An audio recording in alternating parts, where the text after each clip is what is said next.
Biz azadıq, biz müstəqilik, biz sərbəstdik. Biz heç kəsdən asılı deyilik.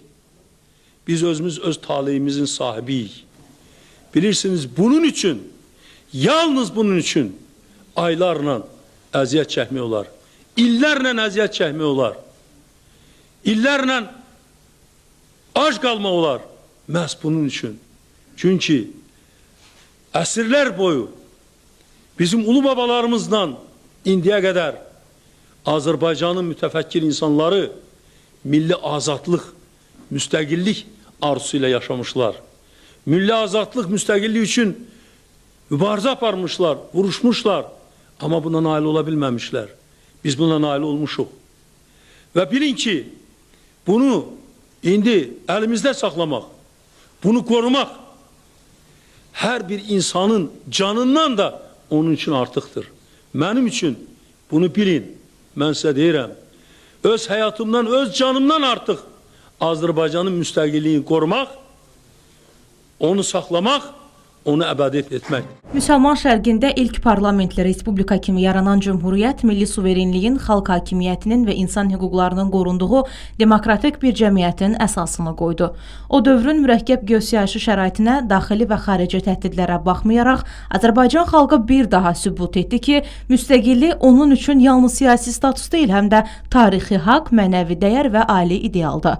Tarixin yaddaşında azadlıq uğrunda atılmış hər addım bir millətin iradəsini, mənəvi bütövlüyünü və gələcəyə inamını əks etdirir. Azərbaycan xalqı da öz taleyinə sahib çıxmaq, milli kimliyini qorumaq və müstəqil yaşamaq əzmini 20-ci əsrin əvvəllərində dünya tarixinə yazdı.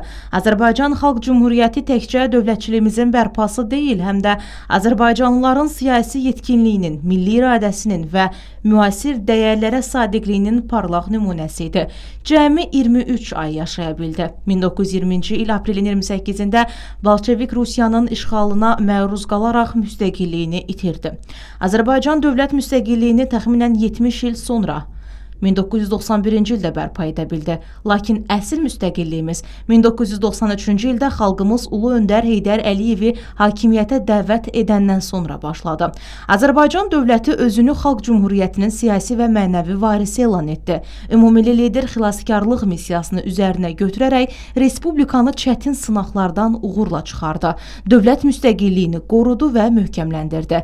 İndi çoxəsrlik tarixinin ən qüdrətli dövrünü yaşayan Azərbaycan İkinci Qarabağ müharibəsində şanlı qələbə qazanaraq xəyalları reallığa çevirdi. Suverenliyini və ərazi bütövlüyünü tam bərpa etdi. Dövlətimizin başçısı Müzəffər Ali Başkomandan İlham Əliyevin prezident seçilməsinin 20-ci il dönümündə Xankəndi, Xocalı, Ağdərə, Xocavənd şəhərlərində və Əsgəran qəsəbəsində dövlət bayrağımızı ucaltması tariximizə daha bir unudulmaz hadisə kimi yazıldı. Hazırda azad olunmuş ərazilərdə böyük qayıdış proqramı müvəffəqiyyətlə icra olunur. Bugün müasir Azərbaycan 107 il əvvəl Xalq Cümhuriyyəti qurucularının arzuladığı güclü, dünyada sayılıb seçilən dövlətdir. Müasir Azərbaycan dövləti hər tərəfli və dinamik inkişaf yolundadır. 28 may müstəqillik günü Azərbaycan xalqı üçün milli qürurun, dövlətçilik şüurunun və müstəqil yaşamaq haqqının simvoludur. Bugün xalqımız 28 may müstəqillik gününü böyük sevinç, xüsusi əhval-ruhiyyə və sonsuz fəxarətlə qeyd edir. Üç rəngli bayrağımız işğaldan azad edilmiş torpaqlarımızda da əzəmətlə dalğalanır.